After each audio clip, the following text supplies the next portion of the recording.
This is a story about courage. When I was little, my mom and dad used to ask me what I wanted to be when I grew up. I didn't really know then, and I still don't know now, but I can definitely say I don't want to be an actress. It might be nice to have a dressing room with my name on it and to meet exciting people, but just the thought of being on stage in front of an audience makes me feel kind of sick. And since I was about 2 hours away from my big debut in the seventh grade production of Mr. Spencer's latest play, my stomach was hurting. My mom looked at me with concern. "Are you okay, Katie?" "I think maybe we should call Mr. Spencer and tell him I'm not coming," I said. Dad stopped fidgeting with his tie and hugged me. It didn't make me feel any better.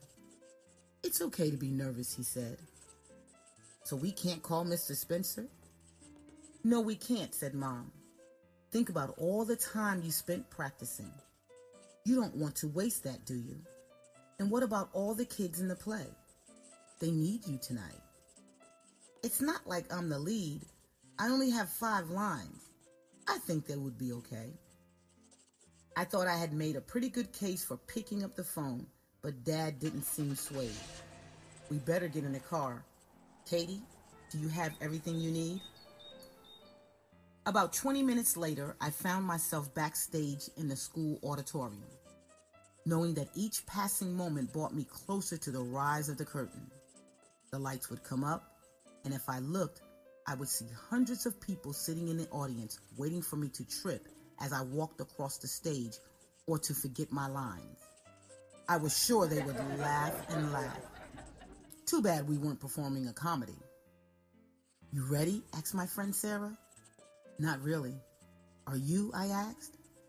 "Are you kidding? I tried to get my parents to call Mr. Spencer and tell him I wouldn't be here," she said. "Me too." We laughed nervously. "Oh, look," Sarah said. "We're getting ready to start." Finally, we made it to my scene. On stage, Nathan Baker was giving his speech as police officer number 2, which meant my cue was coming up. The audience roared with laughter, which meant that Nathan nailed his lines. Mr. Spencer called the comic relief.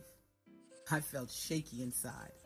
In that moment, I would be on stage. All those eyes on me, all those ears listening to every word I said. I felt a flash of anger at Nathan. He wanted the audience to laugh at him. As for me, any comic relief I was about to provide wasn't in the script. "You're on," Sarah nudged. "Break a leg." Mr. Spencer told us that actors said that to wish each other luck. I wish they had come up with something else, because I was nervous enough without worry about broken bones. I rushed on stage and time stood still.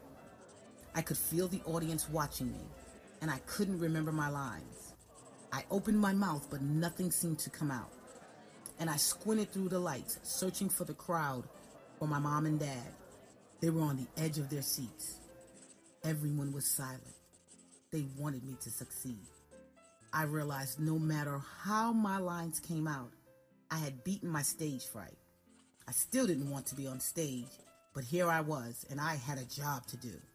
I found my mark, turned to the audience, and delivered all 5 of my lines perfectly. Just off stage, Mr. Spencer smiled.